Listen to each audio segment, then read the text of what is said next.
മനുഷ്യാവസ്ഥയുടെ ചലനാത്മകവും വ്യക്തിസത്തയുടെ പ്രകടനാത്മകവുമായ figurative മാപ്പിംഗാണ് K P. രാമനുണ്ണിയുടെ കഥാലോകം സൃഷ്ടിക്കുന്നതെന്ന് Kerala സർവകലാശാല മലയാള വിഭാഗം അധ്യാപകൻ ഡോക്ടർ ടി.കെ. സന്തോഷ് കുമാർ അഭിപ്രായപ്പെട്ടു.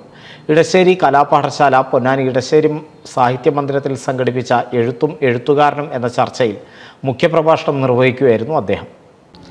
പൊന്നാനിയുടെ സമ്പന്നമായ എഴുത്തുവഴികളിൽ വർത്തമാനകാലത്തെ ഏറ്റവും കാതലായ സാന്നിധ്യമാണ് രാമനുണ്ണിയുടേതെന്നും ആധുനിക മലയാള കഥയെ സൂക്ഷ്മ ഭാവുകത്വ വ്യതിയാനത്തിന് വിധേയമാക്കിയവരിൽ ആദ്യത്തെ പേര് രാമനുണ്ണിയുടേതാണെന്നും അദ്ദേഹം തുടർന്ന് പറഞ്ഞു. അദ്ദേഹത്തിന്റെ പേര് ഉപേക്ഷിക്കപ്പെടുന്നു, പേര് മാറ്റപ്പെടുന്നു, ഗോവിന്ദവർമ്മരാജ ഉണ്ണികൃഷ്ണനായി മാറുകയാണ്.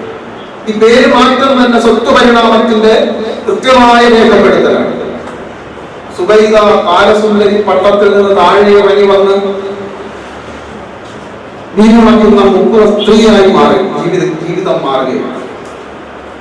അതായത് നിലനിന്നിരുന്ന മുഖ്യധാര ജീവിതത്തെ പുരുഷ മേലാള അധീശ സിദ്ധാന്തങ്ങളാൽ പരുവപ്പെടുത്തിയെടുത്ത രണ്ട് ശരീരങ്ങൾ കീഴിലേക്ക്, മണ്ണിലേക്ക്, അടിയിലേക്ക്, അടിത്തട്ടിലേക്ക്, പ്രകൃതിയിലേക്ക് ഇറങ്ങി വരുന്നതിന്റെ ആ രൂപപരിണാമത്തിന്റെ ആഖ്യാനമാണ് ഈ പേരുമാറ്റത്തിലും തൊഴിലുമാറ്റത്തിലും ആവാസ വ്യവസ്ഥയുടെ മാറ്റത്തിലും കൂടി അവതരിപ്പിക്കുന്നത്.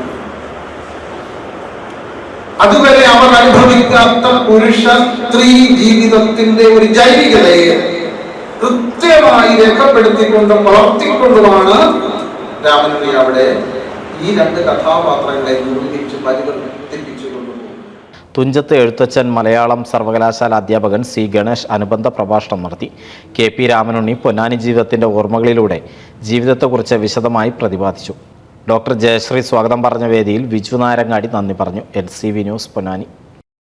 12 വർഷത്തെ എക്സ്പീരിയൻസ്, 800-ലധികം വിദ്യാർത്ഥികൾ, ഉയർന്ന നിലവാരമുള്ള പഠന രീതികൾ, എക്സ്പീരിയൻസ്ഡ് ആയ മാനേജ്മെന്റ്, കൂടാതെ 100% ജോലി സാധ്യതയും. Salient paramedical institute, Edappal, Tirur.